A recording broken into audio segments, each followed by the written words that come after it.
for that long. All right. How do you look at winning when you look at a quarterback? I mean, are they two different conversations? How do you play that in when you're looking at a guy playing currently, and then when you got to evaluate a guy post his career when you're considering him for the Hall of Fame? It really is, in a lot of ways, a difficult assessment to make because, we hear it all the time, the cliches in the NFL, right? Well, the quarterback gets too much of the credit and too much of the blame for wins or losses. And that's just the way it is. And I always say, well, why should it be that way? I mean, it's one guy, obviously an important player, don't get me wrong, but it's one guy of 11 that are on the field. And in terms of winning, a lot of times it comes down to what's your defense, what's your special teams. I mean, that the NFL is the ultimate team sport, not only because they have so many players on the field at once, but because you have separate guys playing in all those units. And so Kurt Warner would have a second Super Bowl on his resume after hitting that pass to Larry Fitzgerald to put them ahead against the Steelers. And then the defense wasn't able to stop the Steelers from moving down the field for the winning touchdown. So is that on the shoulders of the quarterback? Obviously, it's not. So that's why I say, Dan, it's a difficult assessment because I think sometimes it can be a tiebreaker when you're looking at quarterbacks who have achieved a lot of great things, especially guys who have played for a long time. But I also totally believe that this whole automatic, and I've read people say this and write it and all, that Tom Brady, hands down, is the greatest of all time ever. And that's why? Because the team he was on won all those Super Bowls. And granted, he was a big part of it, but a lot of those Super Bowls, he didn't play that well that they won in those games, and certainly didn't during the season he did, but he was the product of, great teams. So I think that's the way it should be looked at, and we as voters need to find a way to somehow differentiate. I think I might have told you the story once when LaDainian Tomlinson came up for his first year of eligibility after an incredible career and ended up being elected. And one of the people in the room during the discussion asked the San Diego, it was still the San Diego Chargers then, he asked the selector from San Diego, well, explain to me why the team didn't win. I said, now I'm thinking to myself, you're going to put that on the running back, that it was his fault, why the team didn't win, whether it was defense, whether it was, all the different ways that you can analyze a game. And all you have to do is look at any game and see how different plays, different things that happen turn the tide to one team winning or losing the game. And many times, yes, it's the quarterback, but a lot of times it isn't. And I know the one time we visited a couple of weeks ago and I got people going with the whole Eli Manning discussion. And there are people who say, and it's not only selectors, it's fans, it's everyone, 2 Super Bowls, he should be in. Okay, well, he had a big part with those late plays in those Super Bowls. One was an absolute fluke to David Tyree, but as I've said many times, I don't think he's a Hall of Fame player, Howard.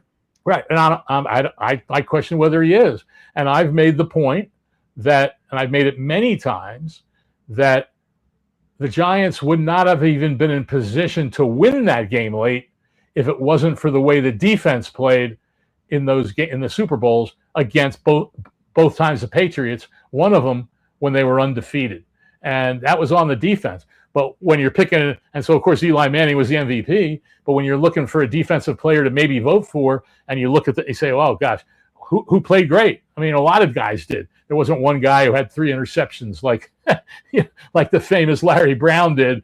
I think he had 2, and all of a sudden he's a Super Bowl MVP because he was in the right place at the right time, playing zone defense. Dexter Jackson too, by the way, if you want. That's another good example. And so unless a guy has a lot of interceptions or, crazy game with sacks, then you're not going to sit there and go, this guy should be the MVP, even though you could probably make the case for somebody on one of those teams. And so, I think that's a big issue. And a lot of people do look at it that way along with winning. And there are selectors who believe that. And I'm one, I think you have to be balanced when you're analyzing guys in terms of, who's in the Hall of Fame, because but how isn't it more about your eyesight? Because Well, yeah. If you were going to look at resumes, like when they talk about Jalen Hurts, and I look at resumes, let's pick the Dolphins.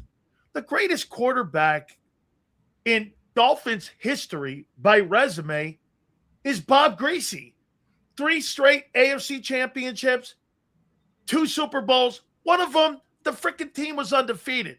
You got to put context. He really didn't play the majority of that undefeated season. It was Earl Morrall, okay? But if you use your eyeballs, nobody would ever come away going, wow, Greasy was really a better quarterback than Dan Marino. You'd be like, you're out of your mind. If you watch the game and know the game, you know that's not true. And one of the Super Bowls, Dan Marino, I think, threw 12 passes in the game. And so, yeah, Dan Marino is a good example of the other. I've always thought, as great a coach as Don Shula did, he was so mesmerized, if you will, with the talent of Dan Marino that he forgot what won for the Dolphins in the past, which was having a running game and having balance and having all those things. And so Marino, to me, is one of the greatest passers I've ever witnessed and that I've ever seen play the game since I've been covering it. They got to 1 Super Bowl, and there were many seasons they didn't win. They didn't make the playoffs.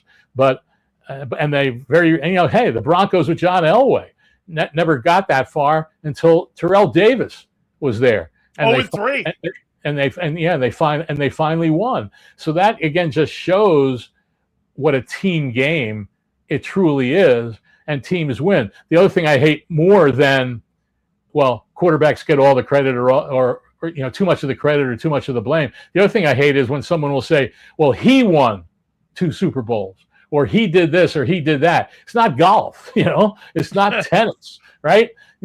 One person didn't win a game. They contributed to it for sure. And maybe in some games a bigger part of winning, but he wouldn't have done it without all those other players on the offense and on the defense and all those things. And so, yeah, it always makes for great conversation, but I try to remove myself from saying, well, it's all about only winning.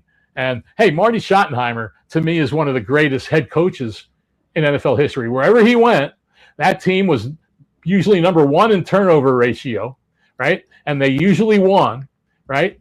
And his teams won over 200 games, but they weren't very good in the playoffs. And that's been a mark, against them. I remember one playoff game they lost. I forget who it was to. Might have been the Colts. It doesn't matter who it was against, but they lost because their kicker missed 2 or 3 field goals in the game. A famous kicker named Lynn Elliott, I think it was. And so you're going to put that on the head coach? I mean, to me, there's too much of this pointing fingers at one person, especially in the sport of football, for why teams win or why teams lose.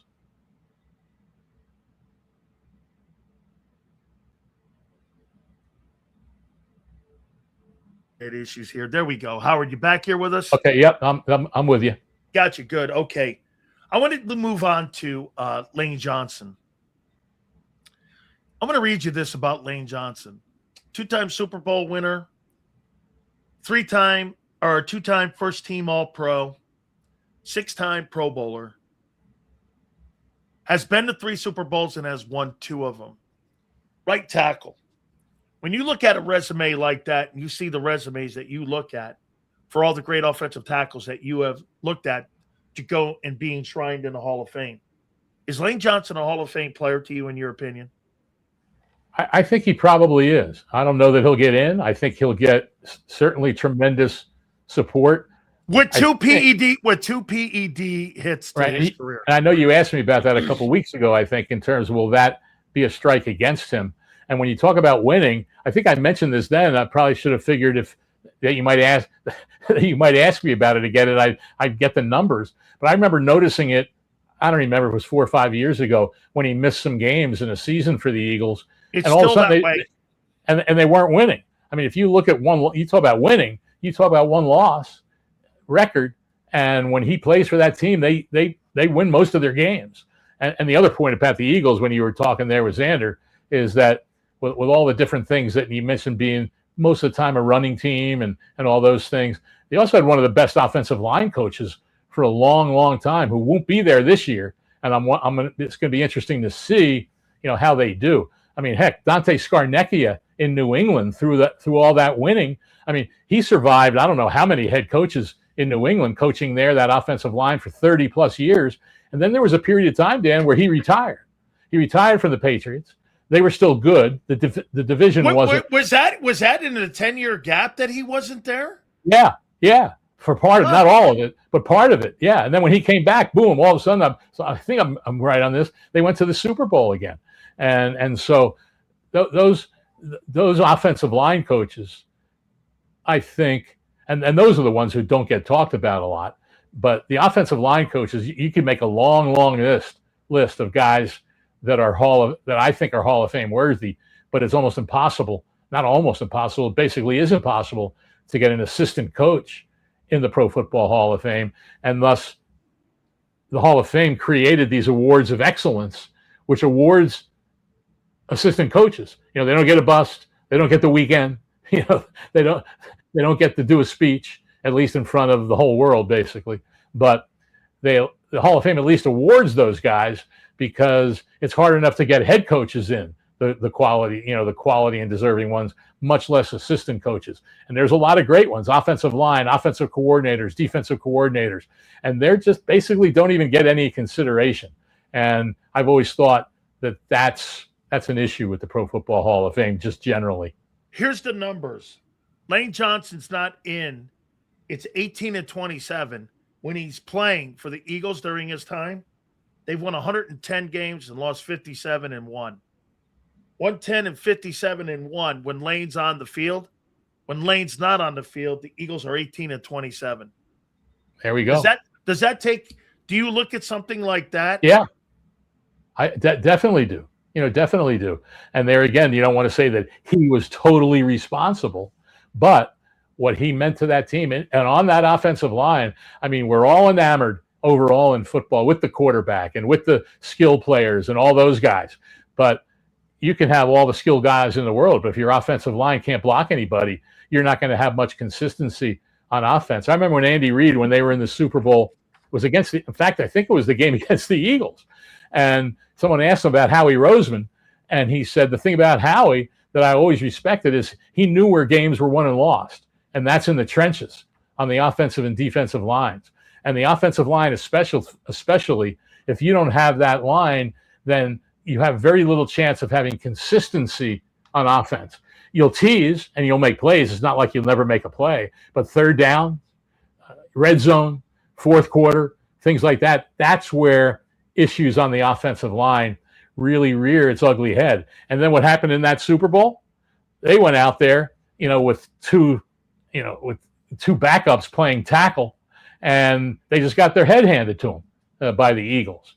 And so, Josh Sweat dominated the game, Milton Williams and Jalen Carter. And that's the interesting thing. Jalen Carter didn't get the sacks, but he was double and triple teamed in that game. And that just opened things up for those other pass rushers who just made it a miserable afternoon for Patrick Mahomes, which he also experienced in the pandemic season with when they got to the Super Bowl against the Bucs, and they were also playing backups at tackle, and he was just under siege the entire game, and the Patriots won running away. So it's kind of always forgotten about offensive lines when they don't do their job. And I have a term, I call it collective amnesia.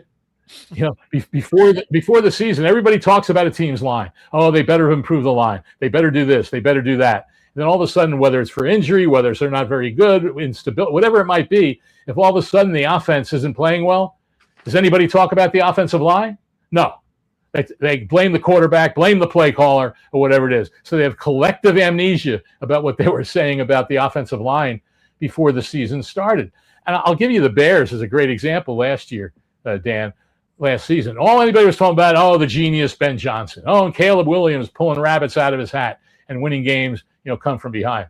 But their running game was awfully good last season, which enabled them to do a lot of the things they did. And I would watch a game on national TV especially, and I'd hear him waxing euphoric over Johnson and Caleb and all these guys. And I never heard him say, well, of course, you got to give credit to that offensive line, because in the offseason last year, the Bears went out and spent big money on 3 interior linemen, guys that a lot of times people don't talk about, 2 guards in the center, traded for 2 and signed 1 as an unrestricted free agent. And they just solidified that inner core of that offensive line and enabled the Bears to do a lot of the things they did last season. And yet I hardly ever heard people talk about that. Man, great stuff here. A couple more here for you, Howard. What do you make of the NFL finally dissing the Pro Bowl? I mean, the Pro Bowl used to be something that was revered, and I got one of the greatest picture of all time. I went to Hawaii when I was in the league at the time, and I got a picture of Reggie and Jerome and Clyde Simmons and all those guys that made it to that Pro Bowl in Hawaii. It used to be really a great thing. They knocked that stadium down too, by the way. Now I guess they're going to select 88 players to the list of making the Pro Bowl. I think this is a better thing because now you're not going to have the alternatives. And now, doesn't this enhance now being named to that team better than what it's been over the last 5 years? To me, it looks like it matters. The game wasn't really important. No. Being named to that team was important. Exactly. And being named to it, that hasn't changed what has happened over the last few years. The one thing that disappointed me a little bit is they didn't explain it very well, because I had to ask a few questions, because they said, well, now we're just going to honor the 88 best players in the NFL, obviously at their positions. Well, I'm thinking to myself, does this mean they're just going to have open voting and not by conference? And I was told, no, it's going to be 44 in the AFC and 44 in the NFC, like it has normally been. But that doesn't mean you're getting the best, because if you have 6 quarterbacks, right, 3 on AFC, 3 NFC, there might be that third quarterback in one of the conferences might not be better or as good as that year than the guy who didn't make it in the other conference, because they could only take 3. So I'd more like to see it do all 88. And then the other thing I thought of, why not just honor the all pros, right? That's really the best, because you have 1 quarterback on the all pro team, right? You have 1 running back. And the other part, Dan, is you were referencing it about right tackles. The Pro Bowl doesn't delineate. I mean, you can have tackles and they can all be left tackles, right? But in the Pro Bowl, you have to vote for specific positions. Left tackle, left guard, right guard. You have to vote for those specific guys. And so now there's only 31 guys that are all pro last year. But to me, those are the best, not 88 guys. But it's still, like you said, they tried a lot of different things, tried the flag and all the events. But what would happen is, and I said this in a Hall of Fame meeting once, this was many years ago, because people say, well, he made this many Pro Bowls, he did this, he did that. Well, I said, well, does anybody know how many of those Pro Bowls this guy actually was voted in? or was he a replacement for someone that was injured or couldn't play? And of course, when they moved the game to the week between the conference championship games and the Super Bowl, well, now anybody on the Super Bowl teams couldn't play in the game. They were still voted in, but they couldn't play. And now you had all these replacements. I mean, heck, last year, I think Shedeur Sanders was in the Pro Bowl games as either the 5th or the 6th alternate.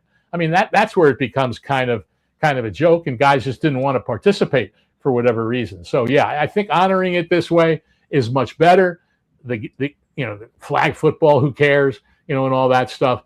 But again, I don't know if 88 might be too high of a number. Now, the voting is different for the Pro Bowl. Obviously, it's 1/3 fan vote, 1/3 players, 1/3 coaches. The All Pro is a media panel.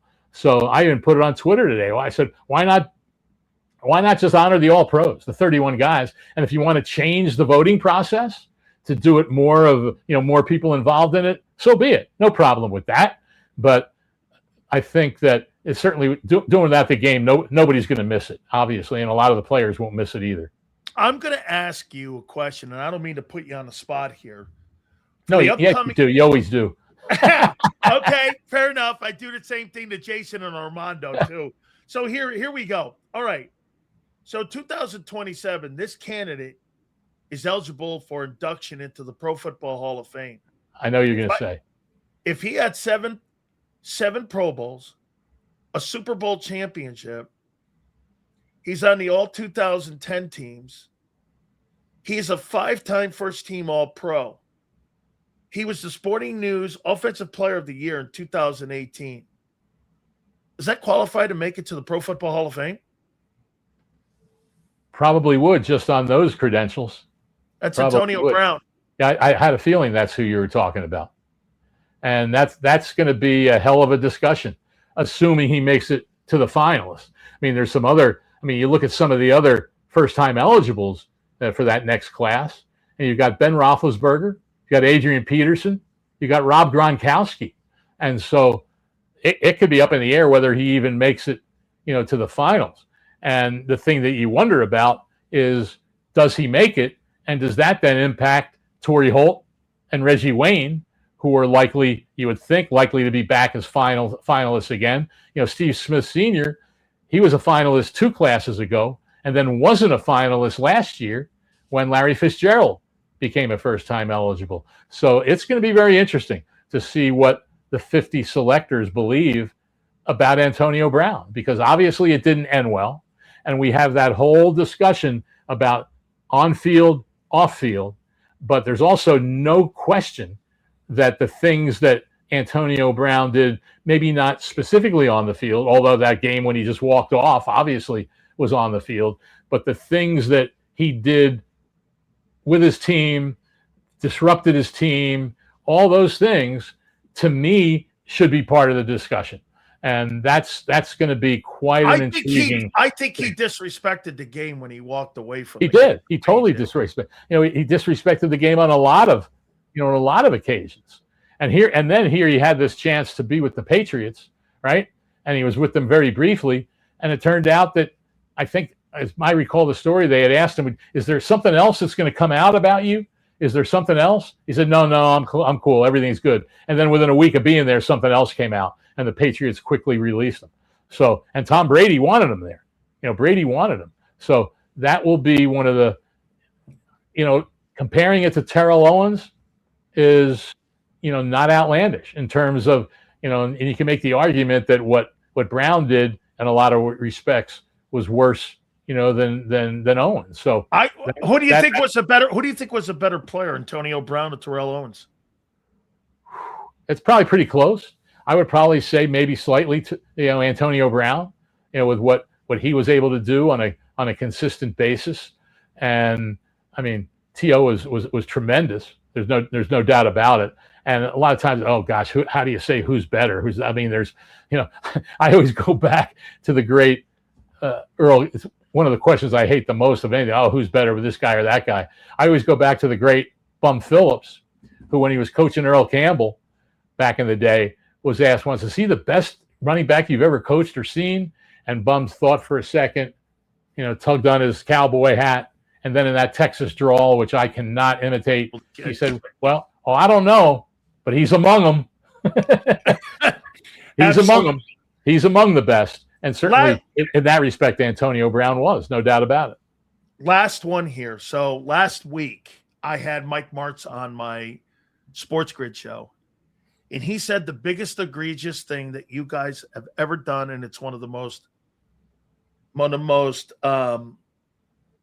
wrong things that you guys have ever done as Hall of Fame voters, is not have Torry Holt in the Pro Football Hall of Fame. He says one of the most just disrespected things he's ever seen in his entire life. And it really does, he said, shame some of the voters. If you're looking at that guy and saying that he is not a Hall of Famer, Mike Martz is a gigantic Torry Holt fan, for obvious reasons. But I know he believes that Torry Holt should have been in two years ago at least. No question. I talked to Mike prior to the vote last year, and he couldn't stop talking about him.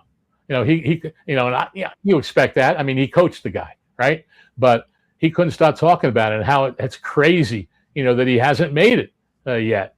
And I think we've talked about this before, and it's, is it because of Rams fatigue? I mean, to me, we heard it said that with the whole Belichick situation, it was heard by those who work for the Hall of Fame that you're supposed to vote for the most deserving people when it comes up for vote. And that's what it is. Most deserving. The player. Not a lot of these other things. And I know for a fact, Dan, that some of the votes that haven't put him forward to get far enough to be elected is because people think there's enough Rams from that offense on the team. To me, that's not voting for the most deserving guy. It's clearly not. And so I'm thinking this is going to be part of my presentation. And I'm going to say, for all of those who have voted, not pushed him forward for that reason, speak now. Don't be like Paul Zimmerman used to call people who were against a guy but never said anything in the room. Don't be a silent assassin. Come forward and tell me that that's why it is. Because I know for a fact that there are some of you who didn't push him forward because of that. And it goes for Reggie Wayne too. It went for Jerry Kramer for years and years. It went for Cliff Branch. Steelers, Raiders. It's probably going that way against LC Greenwood because there's so many guys on that team. Yes, yeah. It went against Donnie Shell, who didn't get in until the Centennial class in 2020 when they had additional seniors get elected, and so that's definitely an issue, and so I mean Cliff Branch played at the same time as Fred Biletnikoff, right? And then the Raiders won Super Bowls after Biletnikoff retired with Cliff Branch. And yet there were some enough Raiders, right? Well, can anyone say that Fred Biletnikoff was clearly better than Cliff Branch? And so these are the things that happen. And I'm not surprised that Mike said that to you. And so, I just keep soldiering on. I presented him now 6 times. And for 3 years, well, are you going to do it again? Are you going to do it again too? I expect to, assuming he makes the finals, and it would be, crazy if the final 15 if he didn't. But there were 2 years in a row that he made the final 10, the first reduction from 15 to 10, and then in that 2 classes ago, he made it to that final 7. That was the first year that they went to the new process. Now, I don't know if he would have got in. I don't know if he would have had enough vote. Well, if he would have had enough votes in the cut from the normal cut from 15 from 10 to 5, if he would have made that 5, I don't know that he would have. I think there's a darn good chance he would have because the momentum seemed to be going in his direction, but he made the 7. And then only 3 guys instead of 5 made it. So would he have been one of those other 2? I don't know. No one knows that. But it's kind of crazy that, this, and there's no doubt too, Dan, this will be his, I'm trying to remember now if I'm right, 13th year of eligibility. 13 years.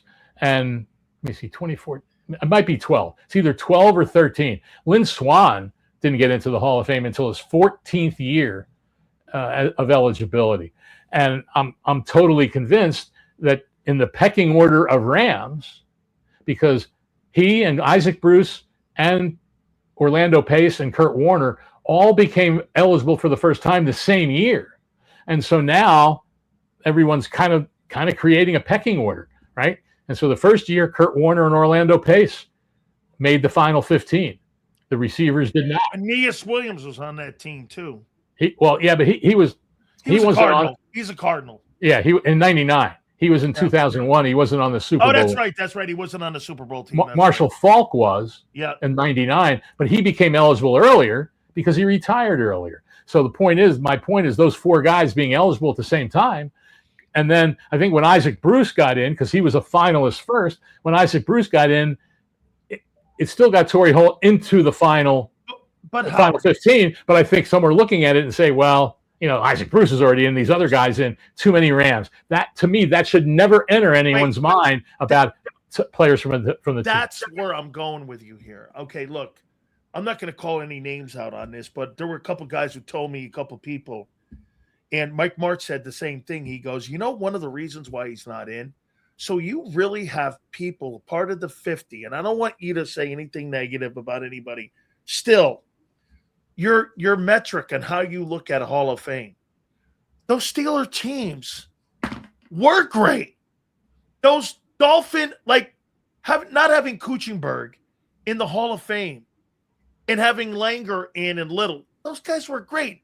But Bob Kuchenberg belongs in the Pro Football Hall of Fame. He was on that great Dolphin O-line. He should have been in years ago when the man was alive. He was a friend of mine, and I love Bob Kuchenberg.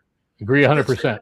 Do you agree? I mean, there's people on that 50-man voting panel that say, well, there's too many Packers, or yes, there's too many Patriots. There's too many of those guys off that Bears team, off that great Bears defense. There's too many of those guys that were going to Hall of Fame. So you can't really put everybody in. You can't put the whole team in. Why not? Those teams were legendary. And back then too, Howard, how could you not take into account there was no free agency? Also, those great players were going to play on one team back in those days. No, that's why I was saying, and that's why I'm strongly considering, making that a big part of my argument. Whether I'll wait for the meeting or whether I'll send a note out in advance, because, like I said earlier in this, I said I know for a fact there are some, and I don't know how many, but I know for a fact that there's at least a couple that have voted that way. So if there's a couple, who knows how many there might be. And let's remember, when you only have 50 people voting, it doesn't take that many votes to keep a guy from advancing. Like when he was in that final 7, I mean, even if he didn't make, the 3 that got in, well, how many votes did he miss by?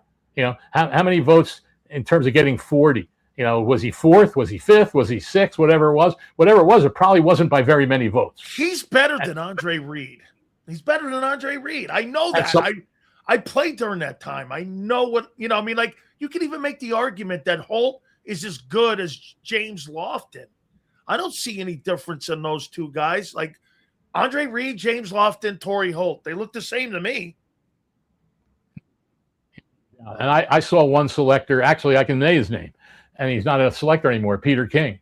I saw a podcast with him. Someone asked him about Torry Holt, and he says, I can't remember a big play, or that he made. I can't remember, that's what the Hall of Fame is about. I don't remember Tim Brown making a big play either. But, and I'm thinking to myself, really? That's what you base it on? And I'm thinking to myself there, I would have loved to have asked him, how many Torry Holt games did you see? Right? That's another thing. For the most part, we have to be honest with ourselves. We go on a lot of what we see, obviously, what people talk to us, what we know, talking to a lot of people, but we don't, we see highlights, except for a team that we cover. And even if you don't cover one team, right, you're not watching every game. You're not watching a guy for every play, right? And so it's just crazy to me that something like that would be said. Well, I don't remember any big time plays. Well, I can remember several of them because I saw every game he played. I saw every game he played. And that's why they have people from those cities that saw them that make the presentation. But when someone says that, and then maybe that's why you didn't vote for him, that to me is just crazy. It totally is. Howard, tell folks where they can find you. I appreciate you very much. Always doing this for me. Thank you so much, my friend. Find you on Sirius, right? Sirius, not as much anymore. I just did some shows for them during Hall of Fame weekend. But you can read me on cardswire.usatoday.com. By the way, is my boy Carson Beck going to start, or are they going to go JAKIB Brissett? Well, Carson Beck, Dan, he hasn't practiced since the Hall of Fame. Okay, that's right. And so I'm wondering if they might even put him on injured reserve just to start the season and to just make sure he gets healthy. Because, heck, if you're the third quarterback, you're not doing much in practice anyway. No. So why not have that roster spot in the beginning of the season, for somebody else until he gets totally healthy. But even if he was healthy, JAKIB Brissett would be the quarterback to start the season. They definitely would like to play Carson Beck at some point during the season, depending on how the season goes. But how coaches are. Fans can say all the time, oh, they're tanking for a quarterback next year. They're not going to win more than 3 games, whatever it is. Coaches don't look at it that way. Players don't look at it that way. They're trying to win as many games as they possibly can. Now, if it's week 10 and it's week 11 and they're 2-8, or 3-8, whatever it might be, 2-9, well, then that's where you look at playing the young quarterback to see what you've got coming down the stretch. But I'll tell you, you take a minute and look at the Cardinals' schedule for the first 11 games, and I wouldn't be wanting to put Carson Beck in there against them. I mean, you're playing 6 of them. A lot of them are on the road. and you're playing the teams in your division, which we know are really good. You're playing the Broncos, you're playing the Lions, you're playing a lot of really good teams during that stretch of time. And so, but I would expect him to play late in the season, definitely. Do you believe that Josh Sweat will finish the year with the Cardinals, or do you think that he'll be traded at the trading deadline? Say the Cardinals are having issues. Right. Do you believe that they could move Josh Sweat? I don't know if they've taken him off the PUP list yet. Yeah, he is. He's off the PUP list. Do you see him finishing the year, or could you see him being a trade line guy mid-season? I think he could be a trade deadline guy.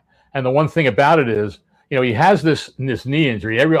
What's the mystery with his knee? Well, he was questionable for the last 2 games last season because of a knee and an ankle injury. And he's had this knee issue. He's worn a brace his whole career, basically, since having a devastating knee injury when he was in high school. And so the Cardinals knew this. And that's why after this is only the second year of his contract, and there's no guaranteed money after this season.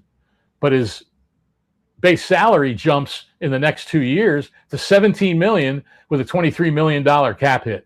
And I think if the Cardinals look at it and say, hey, we're not winning, we can pick up more draft picks, whatever it might be, from a team that really wants a pass rusher, then I think they would definitely consider it at that point.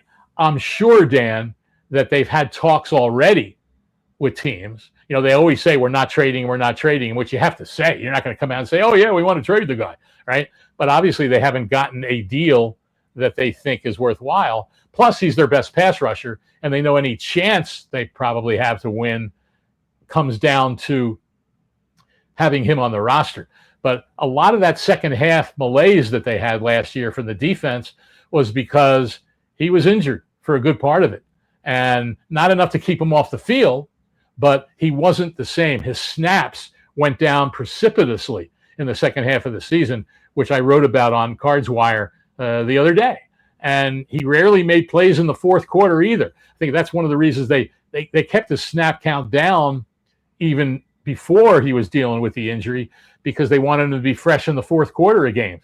And even in games that were close, everyone points to the games that got blown out in the second half of the season last year. They still had some close games in there. In fact, they were, after the first 2 games of the season, the Cardinals were 0-8 in one-score games. 0-8. And I'll have to say that Sweat hardly showed up on the play-by-play sheet in the fourth quarter of any of the games, even those ones that were close. So he didn't make many at all game-changing plays. And so, yeah, I think that for a variety of reasons, if a team offers them what they believe is value, then I think there would be a chance that he'd be traded, depending on where the Cardinals stand when you get to the trading deadline. Yeah, well, I'll tell you what, it's going to be interesting to see with him, because there's no question he had 12 sacks, but like you said, he was a no-show in the back end of that season. Howard, I appreciate you so much. Thank you, my friend. My pleasure, Dan. Take care anytime. You got it. That is Hall of Fame voter Howard Balzer. He joins us each and every single time he can. That was absolutely great.